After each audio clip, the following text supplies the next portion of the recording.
பாடுது மனம் கேட்கும் கேள்வி இது.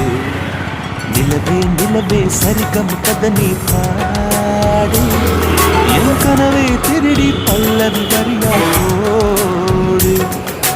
நிலவே நிலவே சரிகம் கதை நீ பாடு, என் கனவை திருடி பல்லவி வரியாய் போடு. உன்னை ஒவ்வொரு இரவிலும் தேடுகிறேன்,